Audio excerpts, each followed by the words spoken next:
Erik, welcome to Mint, my friend. Good to meet you. Thank you for being on. How's it going? I'm good, man. Happy Memorial Day. Yes, sir. Happy Excited to be Memorial here. Day. Yeah. So what turned into a bidding frenzy for Lil Now and has now turned into a podcast episode. So I'm stoked to have you on. And prior to the bid, I didn't know who you were, but when I forgot who it was posted a thread as to who was competing for the noun. I was kind of like doing some more research as to who was who, and I actually came across your profile and found it really interesting.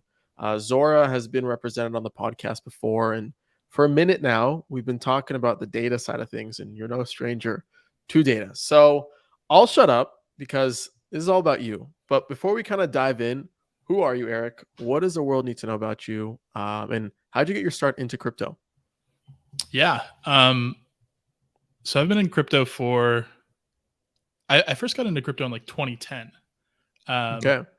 like I was like I'm not. I was like on the Bitcoin forums way back in the day. I don't know if you remember Stumble Upon. It was like this Mm-hmm. browser extension that For sure. I like loved Stumble Upon when I was in high school.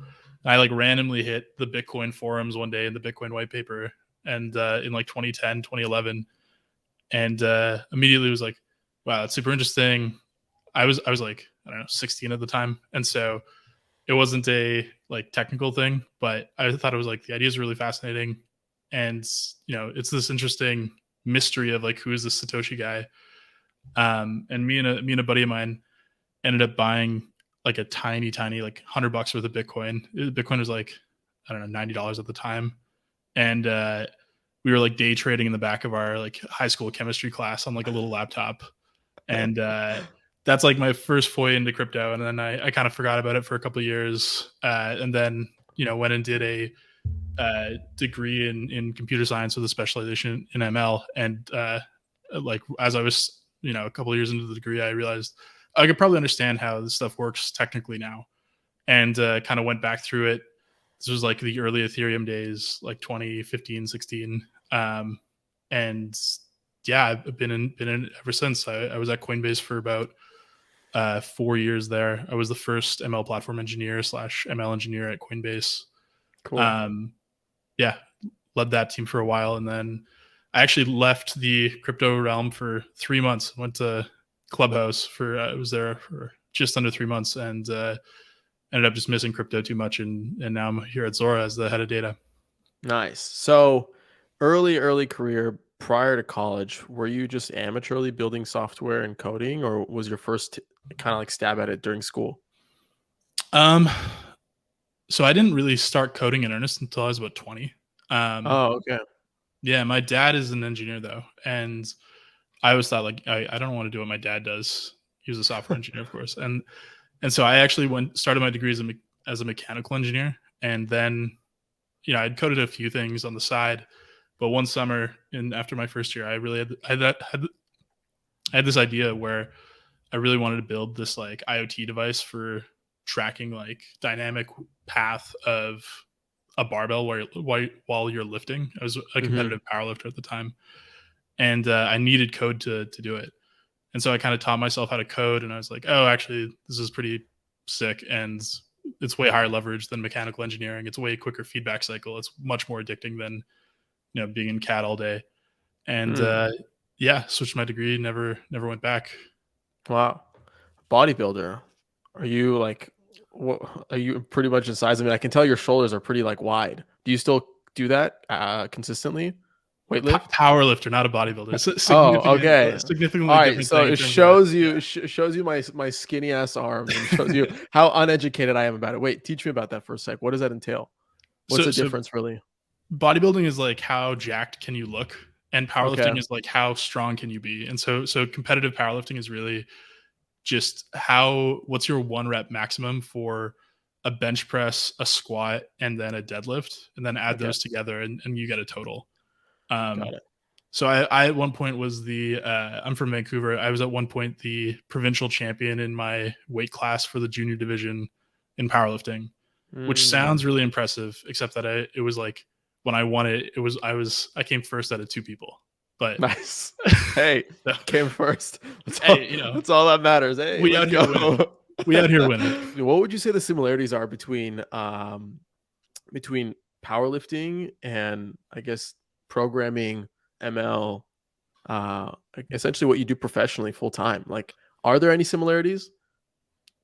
Yeah, I think so. I think like people who get really good at powerlifting, you end up having to be very data driven. This sounds like a cop out answer. This sounds like I'm tailoring it, but it's true. Like All right, you all have to right. actually get very data driven in how you train because especially as a natural powerlifter like I was, you hit kind of your natural potential pretty quickly. And then a lot of it comes down to like how good is your training regimen and a lot of things like volume and accommodation is very like biomechanical and technique driven. And then also like can you design a program that fits your physiology correctly to maximize your potential? And so a lot of that is like really analytical and like breaking down, sets, reps, approach. It's like a whole field.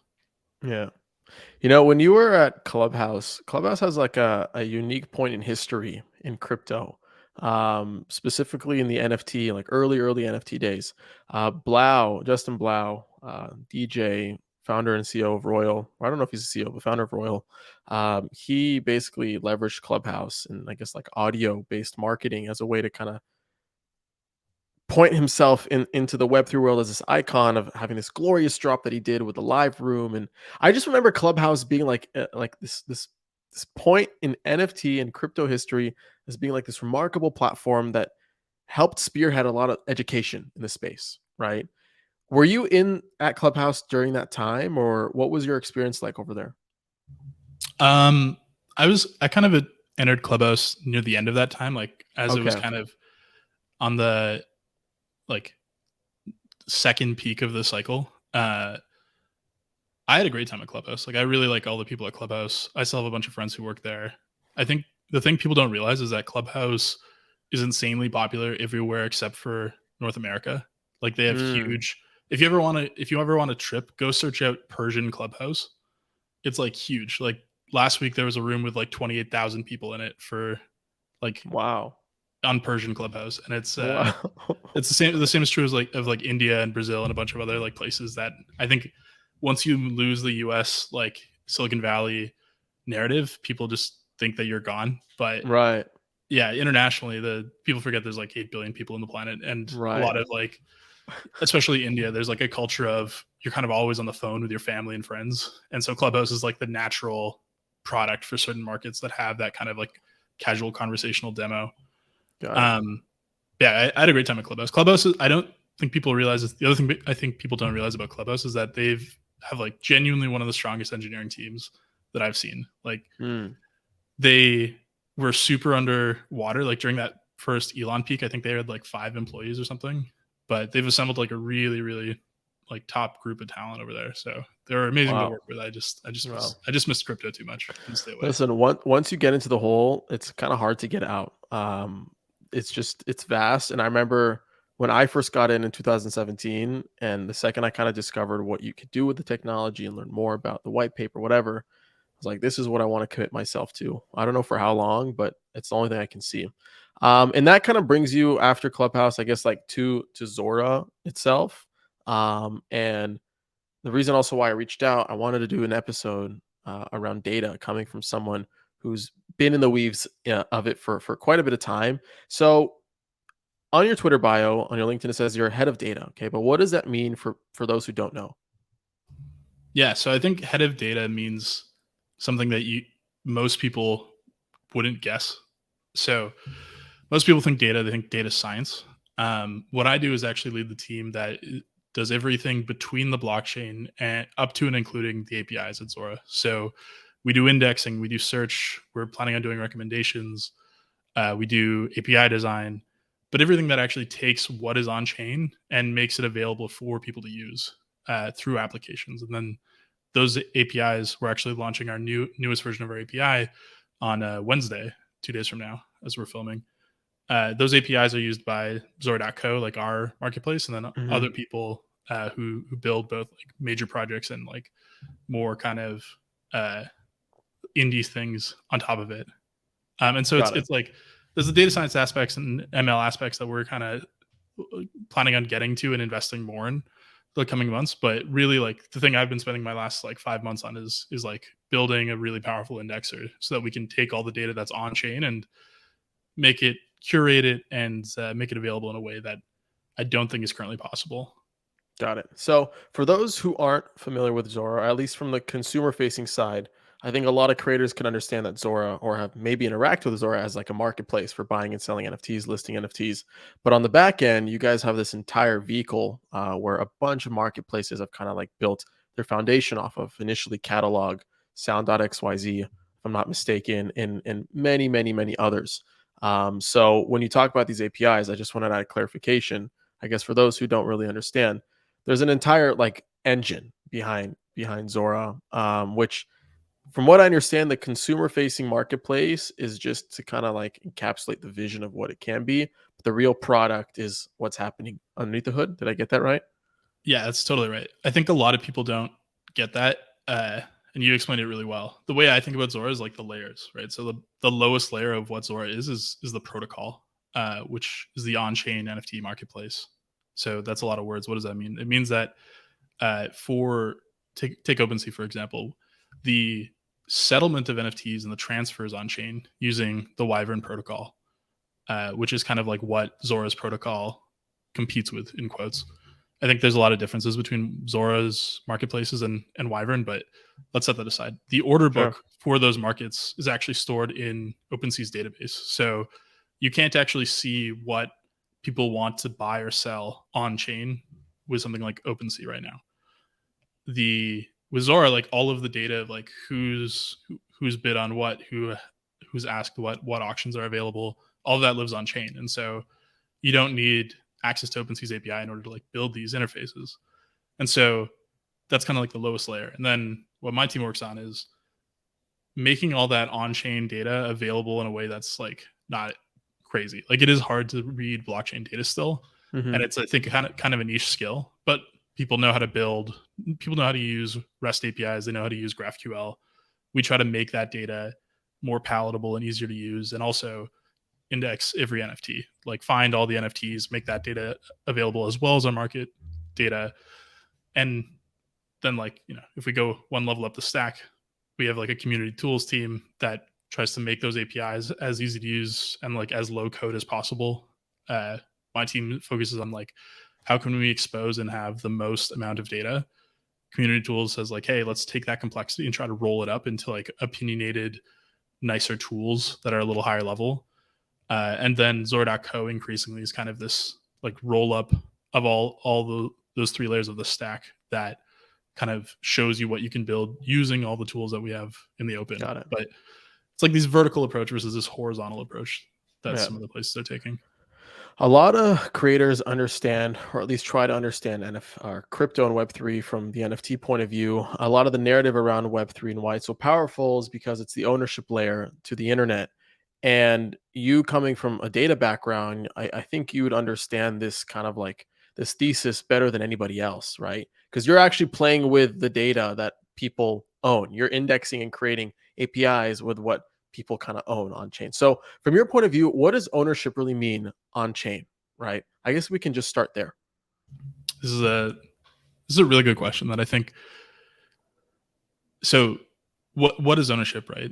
The only thing that you actually own in an NFT contract is an effectively like a row in a table in the contract. So when you have a collection, there's what's called like a token URI. You as a person, you as an address or a wallet, can look up what your pieces within a collection or a contract are, and so you own whatever is at that token URI. But that token URI oftentimes links off chain and is on like some centralized server or links to an S3 bucket or something like that. And so, like technically, the thing that you own is just the thing that's on chain. And I'm glossing over things like on chain NFTs and on chain Mhm. metadata, but there's a ton of stuff that if someone who isn't you decides to stop paying their AWS bill, like it'll just disappear. And that's Mm. like I think a lot of like the JPEG era NFTs aren't actually decentralized. Like they're either surfaced through other people's APIs or uh, they're just in an S3 bucket or wherever they may be. But you don't actually if you own that JPEG in an S3 bucket that you don't pay the bill for is kind of a like philosophical question almost. Hmm. And so I think like eventually over time, especially in a bear market, we're going to see more projects lean into on-chain and on-chain metadata, on-chain SVGs, things like IPFS for hosting as an alternative to S3. Uh, because let's take an example, right? If you have a project and the artist mints and all their assets are in an S3 bucket, and they get hit by a bus and their estate doesn't cover their AWS bill, that bucket's getting deleted and your content, maybe you made a copy of it, but the thing that's on chain links to that bucket. And so it's like Hmm. you may have the copy, but you have no way of proving like, I swear that like this is the JPEG that was linked in that bucket that we have no proof of. Oh, But if it's on IPFS, like, IPFS, the interplanetary file system, a decentralized storage layer, you have the ability to, even if the artist vanishes, you can still keep paying for the pinning of that content, and like the link will resolve, so to say. got um it. but I think like from an IP perspective, this is kind of like an interesting rabbit hole that like I'm not an IP lawyer, but I think that IP within NFTs is also like super underexplored right now. So that's like also another huge discussion. For example, on the music NFT side, like when you buy a music NFT, what do you actually own, right? And you have projects like Royal, like Decent, the list goes on, that are trying to tokenize IP rights or fractionalize IP rights, right? And the associated collectible that you buy with it, you also get whatever, I guess, like real world value kind of like accrued with it. And even then, like people still don't really have an understanding of what they're buying, right? And I was kind of like at fault for that too. And when I initially started buying things, I was like, okay, like if I buy the NFT, then the song is in my wallet, so I own the song now, right? But the funny thing is like the real world and the online world, they're not always connected, right? From like a legal and in IP point of view. So having a definition from your kind of like perspective on what ownership is actually kind of like really helps the next like piece of this conversation, because part of owning your data, right, you should be able to do cool things with that, right? And I feel like it's a subject like that element of doing cool things with the data that you own is really underexplored. Creators, they have a band of collectors online. They have anonymous wallet addresses, but underneath that, they have layers and layers of information that they kind of can tap into on their individual collectors, which I'll shut up and I'd love for you to kind of explain this kind of like this what this called. I'm about to go on like a rampage of like my love for this type of conversation, but take it away. I want to hear your thoughts on this too. I feel like you got some good thoughts here. I'll Yeah, give you go my ahead, go ahead. perspective Yeah, real you quick, and then go we can go back and forth. go. My I think like the fundamental thing is like a lot of this data is actually hard to get on chain, and it's hard to get period in from APIs and stuff. And so I think the barrier to entry for a lot of artists is higher than it probably should be. And at Zora, we're trying to build some of these products and things that make that easier. The other thing is a lot of these things are only licensed for like non-commercial use, and you can really make an argument that making a derivative mint is commercial use. And so this is why I think like things like nouns and more like CCO projects, like Creative Commons projects, are really compelling, because depending on like your gradient as an artist or a creator, depending on your like where on the decentralization spectrum you want to fall, I think there's like a more or less correct model for you. And so I think if you're BTS, right, you have a billion fans, you have no you every piece of your IP is worth just so much. You probably just want to do like a, hey, this is an NBA Top Shot equivalent. Like you have, it's like a trading card kind of thing. It's commemorative. If you're trying to bootstrap community, I would argue like Nouns has proven you want to go full CCO. No one owns it, so everyone owns it. Anybody can do anything with the art, commercially, non-commercially, personally, whatever. Make derivatives, everything, because you want to propagate a meme as far as it'll go.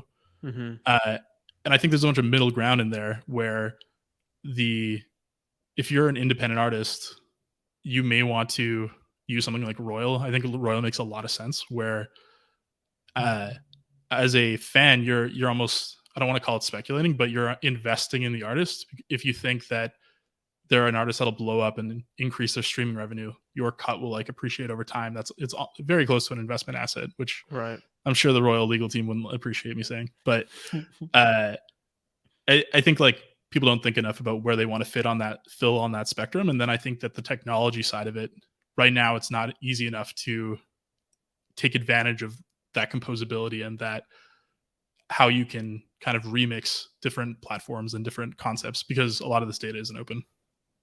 Yeah. So back on that subject, because BTS knows their Spotify data to an extent. They know their social media Web2 data to an extent. Uh, but they still don't own that data, right? And with not owning that data, you risk deplatformization, if that's even a word, where you see this happen all the time, where you see people build an audience on TikTok, and then for whatever reason, they did something that could be like gray area that got them removed and banned forever. And so goes their following and all their audience and everything.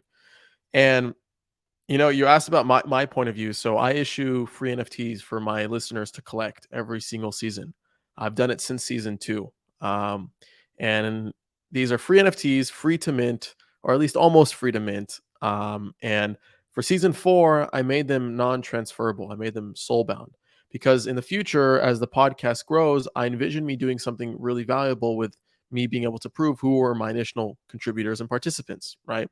But my dilemma as a podcaster, as a creator, is while I see who are men and women from Spotify data and Apple Music data through Buzzsprout, I see the type of traffic that I get on my website, and Google's able to decipher what's male, what's female, the trends of audience, where they came from, heat maps, etc. I know nothing about who's collected my free NFTs online, right? When in reality, like all the information's there. So for example, okay, I want to know how many of them are holding Bored Apes. Okay. I want to know how many of them also hold, I don't know, FWB. What POAPs have they collected from ETH Denver and from ETH Amsterdam, etc.? Um, I can maybe tell if they're male or female based off the assets that they hold. For example, are they in Boys Club, which is a female only club, right? And I can tell how many of my collectors may be female. So if I start seeing all these trends and these touch points, I can then create better tailored content for them. I can bring in better sponsors, because if I know, let's say, I don't know, 70% have at least one ETH in their wallet, then I can create interesting curated experiences for those early supporters from there on out, right? That's kind of like my mentality, my understanding about this as someone who doesn't code, who doesn't know how to query, use SQL from like doing analytics, for example, and I don't know how to kind of propagate that custom data for me. But that's kind of like my understanding from a high level point of view. Am I in the right direction here? What am I missing? Yeah, I think you were losing me for a second there when you're like, I want all this demographic data, but you brought it back around to like exactly to I think like the real power of these things, right? Where the trade-off of on-chain data is it's fully open, but it's higher intent. And so the reason why Google can kind of tell, gender and all these things is because they associate many different. You don't enter your gender on Google typically, right? They have a model that kind of predicts what you are. I assume if I was Google, I would have a model that predicts who you are based off your activity, gender being one dimension to potentially who you are, right? Mm-hmm. And all the other things like how targetable you are, how like potentially valuable you are as a like recurring user, all these things are like things that you can model based off of aggregated activity. Whereas on chain, you don't have clicks, you only have the highest intention things because someone has spent money or gas to do that thing. And so in a way, your users are like way more valuable because they're higher conviction for the things that they've done, but you have way less some aggregate data. And so to your point, I think right now there's one deficiency, that tooling is really bad. And this is why, why we ended up building a full API instead of just relying on stuff like the graph or like other APIs, is because we think that we have a take that'll make some of those things a lot easier. And over time we can start to expose that power in like no code and low code solutions.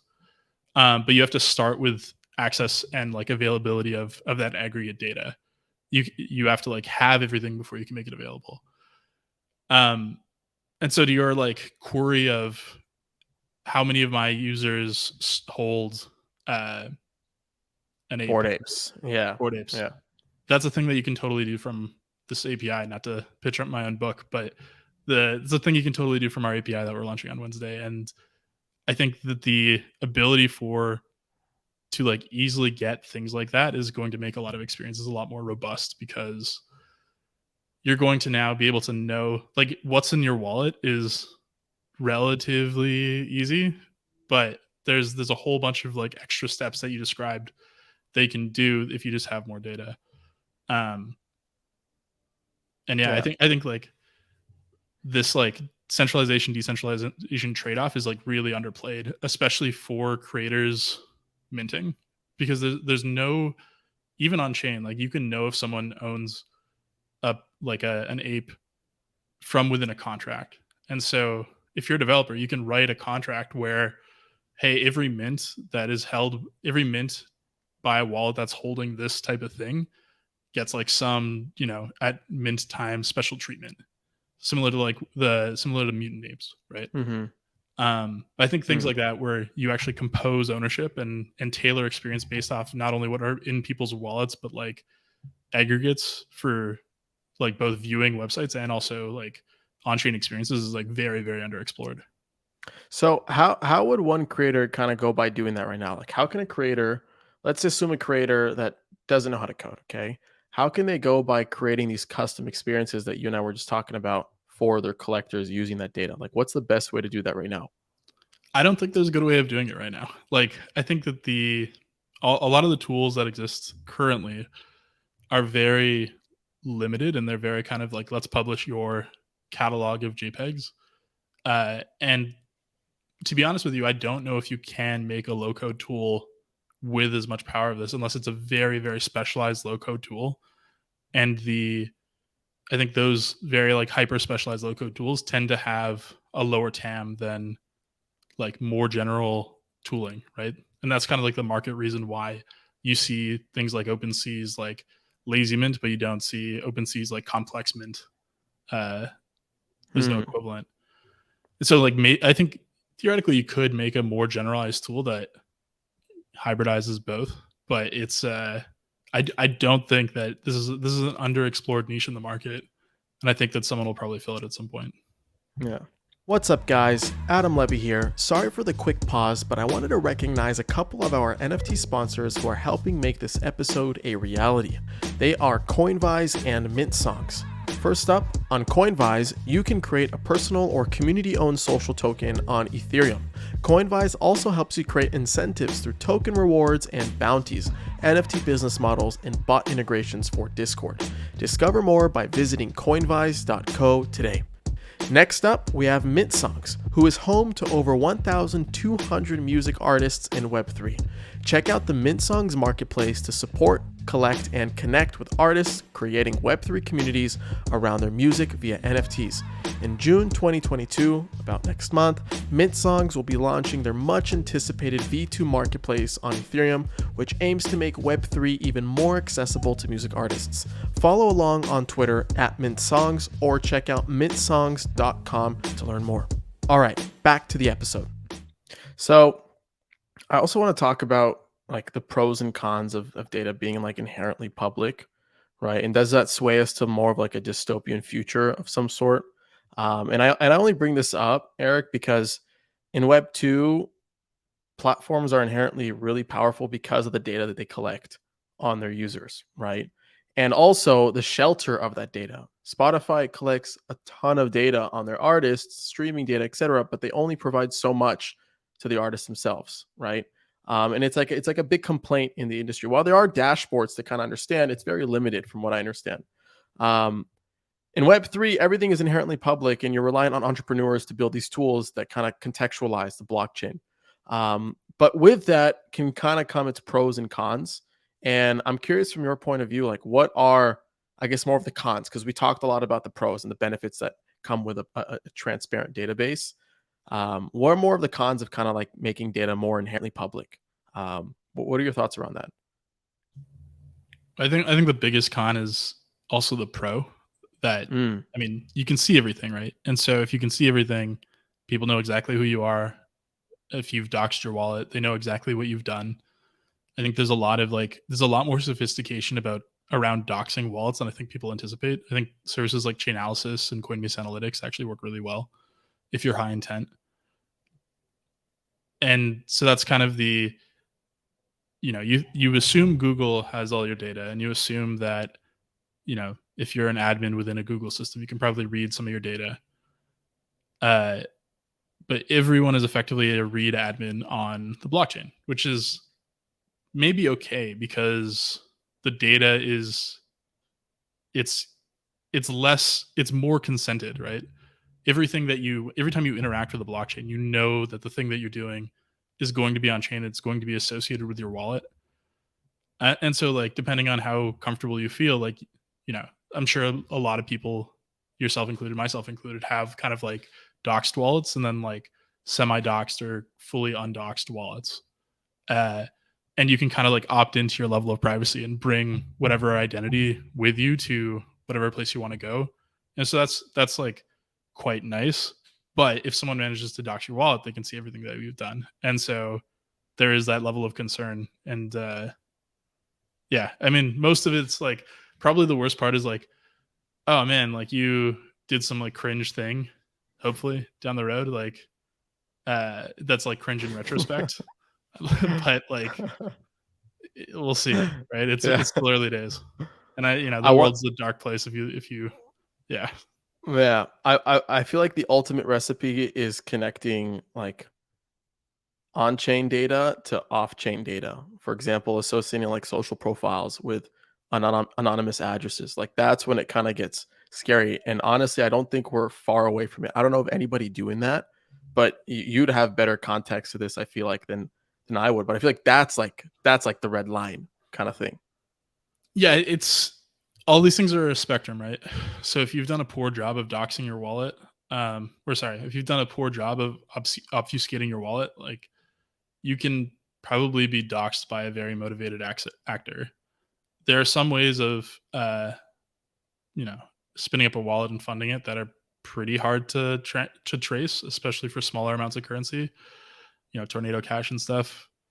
Um, but ultimately, I think no one really cares. Like unless you've broken the law or done something sketchy, like transferring from an exchange to a new wallet you spin up is like probably enough security for 99.9% of people.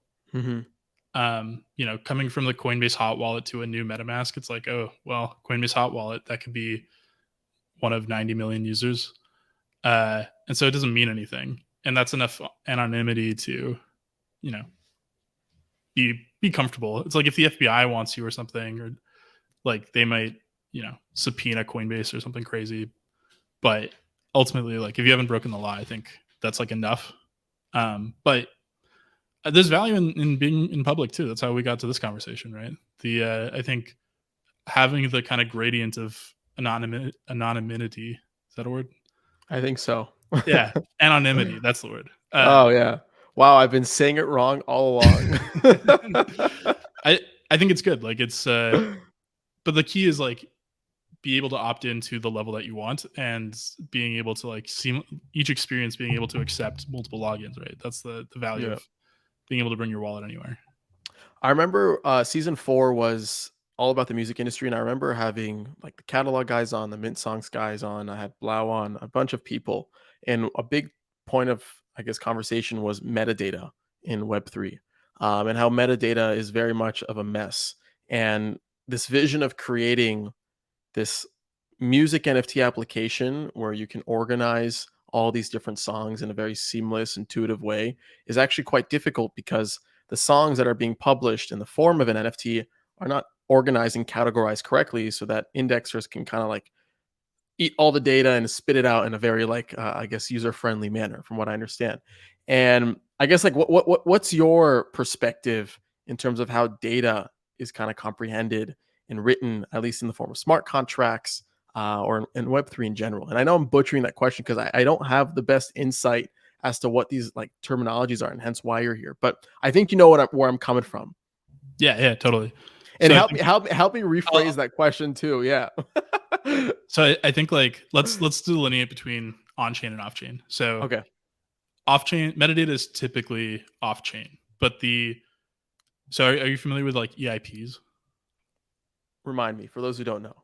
So EIPs, Ethereum Improvement Plans, they get turned Okay. into ERC, and so whenever you whenever you see like ERC 721, which is like the NFT standard, or 11 ERC 1155, ERC 20, these are like improvement proposals that get turned into things that people actually do. Hmm. Uh, and those become the standards that everyone builds on top of.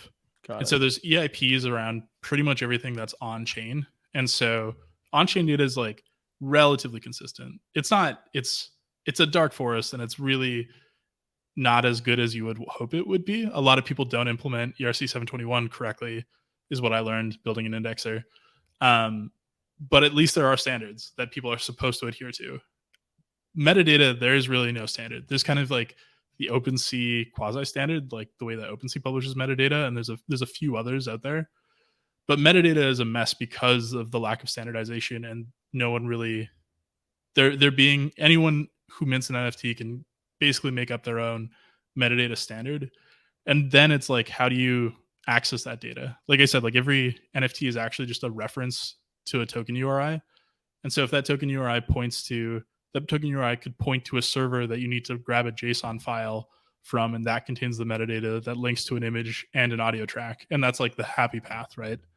The NFT could also be on-chain metadata, which is something I personally am a fan of, where the metadata is actually encoded into the token URI, which sounds ominous, but it means that it's actually on-chain instead of being Hmm. off-chain, and you having to like rely on. If you remember that server going down example I gave, Right. that applies to metadata too. Um, and then there's the like, what's the format? What's the schema? Does it have attributes? Does it have, if it's a song, does it have album art? Does it have content? What do you do if it's a GIF? All these things, right? Hmm. And there's some standardization, but like nowhere near enough. And that's why it's hard to build indexes, because it's easy to index on-chain data because of the standards. It's really hard to index metadata well because there's less standards, and it can really be anything. And if you try to build an indexer, and an artist is going to be like, why doesn't my NFT show up? And Hmm. you're going to be like, well, your metadata is like, just, you made up the standard. Like, how would we be able to parse your metadata? There's like no, and because NFTs very rarely link directly to the media, they link to metadata that links to the media. Uh, these it's hard to like get a render, which is like, I think a underappreciated aspect.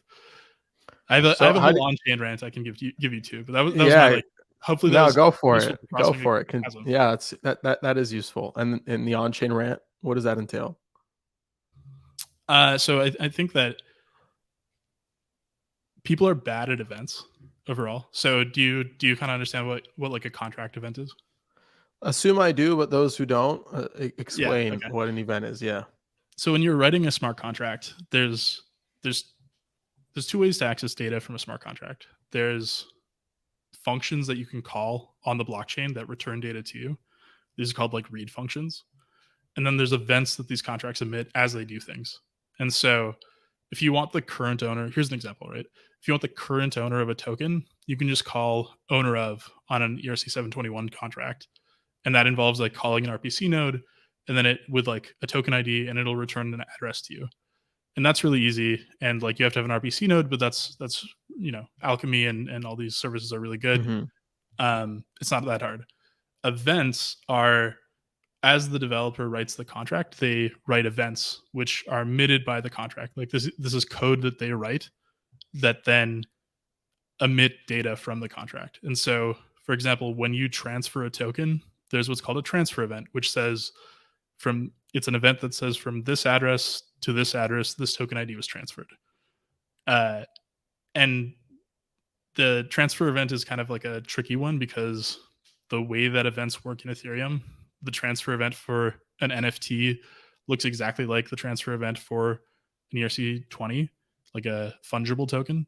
And so if you've ever seen wallets that say like, you have this balance of NFT and like Hmm. with an integer next to it, that's the token ID, because they think that your token was a fungible token instead of a non-fungible token.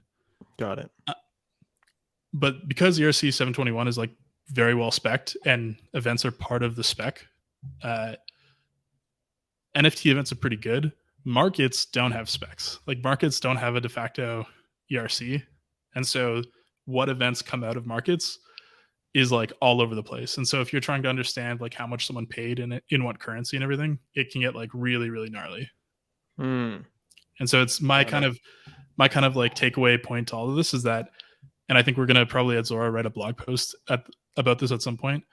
Right now, everyone optimizes contracts for gas, but optimizing your contracts for like programmatic readability is also really important, both from a like what read methods do you expose on your contract and also like what events you emit. Got it. So, as an industry, how do you imagine everybody kind of getting more on the same page with a lot of these standards, with organizing everything? What's kind of required to get there? Time, I I think it's just an immature industry, right?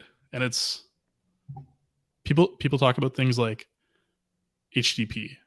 If you think about it, every ERC or many ERCs are kind of de facto protocols for different things, right?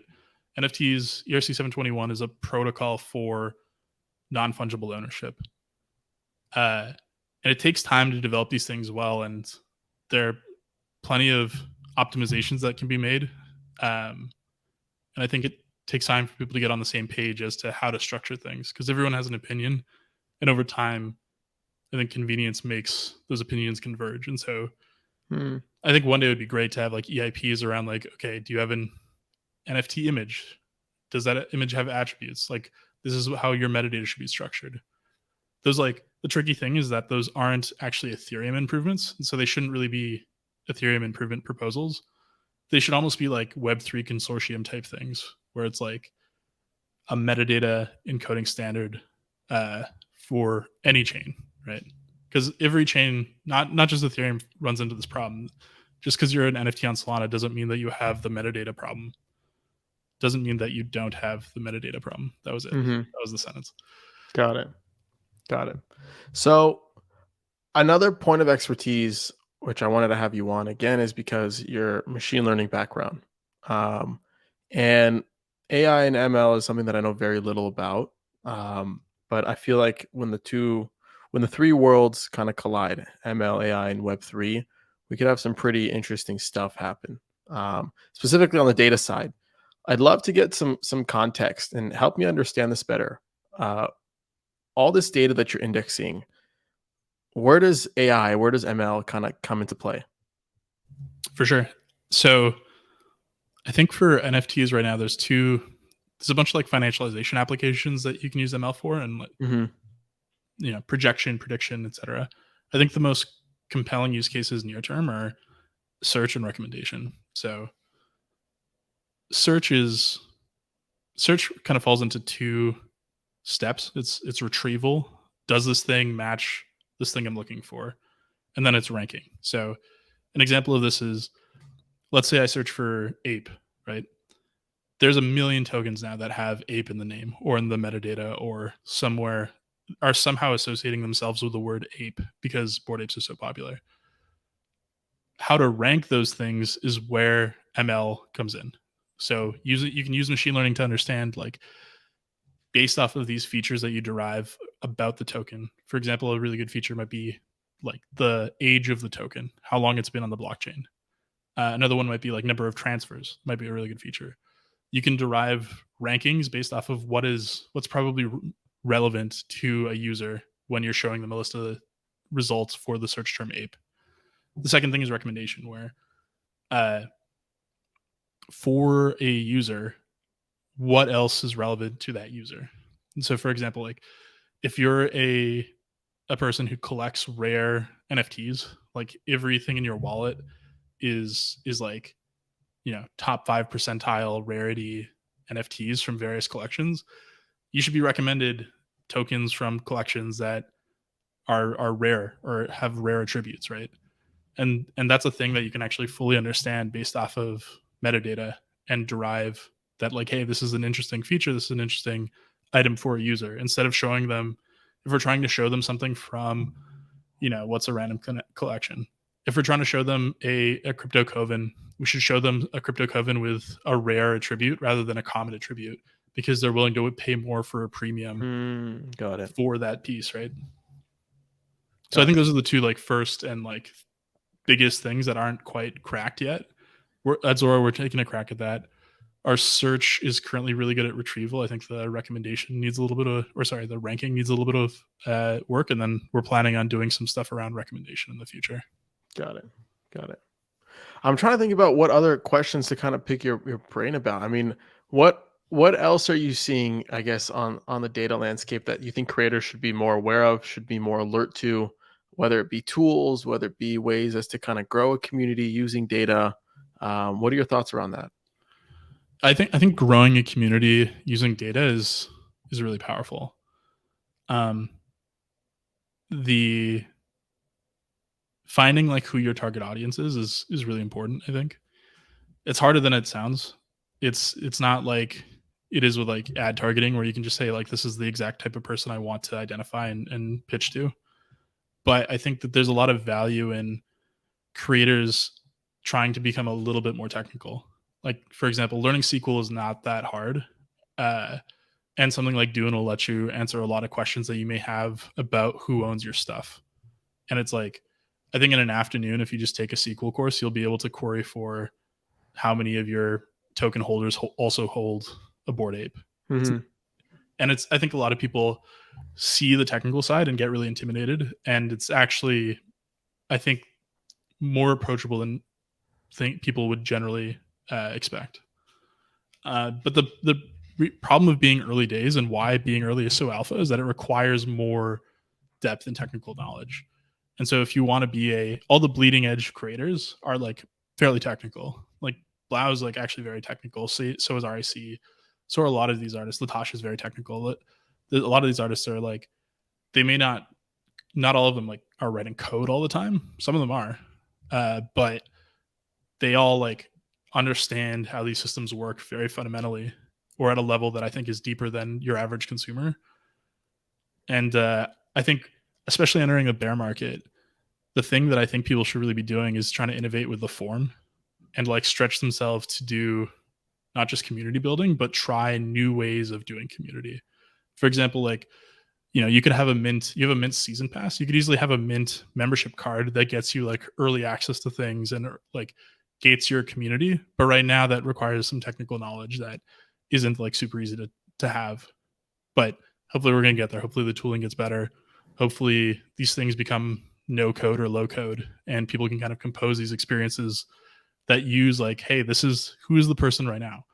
Oh, they're X person. Well, then we should show this, or then we should let them into this new mint, or we should do whatever it is. And but those are they're hard to do right now, just because they're inherently technical. Yeah. Well, listen, I learned a lot throughout this conversation. I think before I let you go, tell me more about what's coming out on Wednesday with Zora and this new API that you guys are pushing out. What can we expect from there? So I think we have a new API out. It's for the developers in the audience, we have a new GraphQL API out. It's got a lot of really cool features. It's got, using our API, you can effectively see for a token every like sale that was settled on chain, including how much they paid to mint it. And so you can actually see like for an individual token, here's the start value, here's the first sale, here's the second sale, yada yada. You can do all the regular like, here's what's in a wallet, here's what's in a collection type things. But I think we've managed to do some really powerful stuff around like transcoding media and metadata standardization that should help a lot of people build kind of these experiences. And then I think we've done a lot of interesting data level stuff for analytics and being able to understand like price over time and history of NFTs. So I think that's going to be that. I'm excited for it. I think it's going to be really cool. I was telling someone, I think someone inevitably is going to build a tax tool on top of it, but that's kind of cool that I think we can both be the underpinnings for like an artist trying to do a drop and also be like a tax person's like, fantasy scenario. Interesting. Yeah, I guess I'd even argue that a lot of the tax applications are incredibly early and need a ton of improvement. So I'm excited to see what you guys roll out. And I guess, Eric, before I let you go, where can we find you specifically and kind of learn more about what you're doing at Zora? Yeah, definitely the best place is Twitter. I'm at programmer on Twitter, and yeah, That's a good handle. I wish it was an NFT. Yeah. Love it, Eric. We got to do this again soon. Thanks again. Yeah, it's great chatting, Adam. Thank you.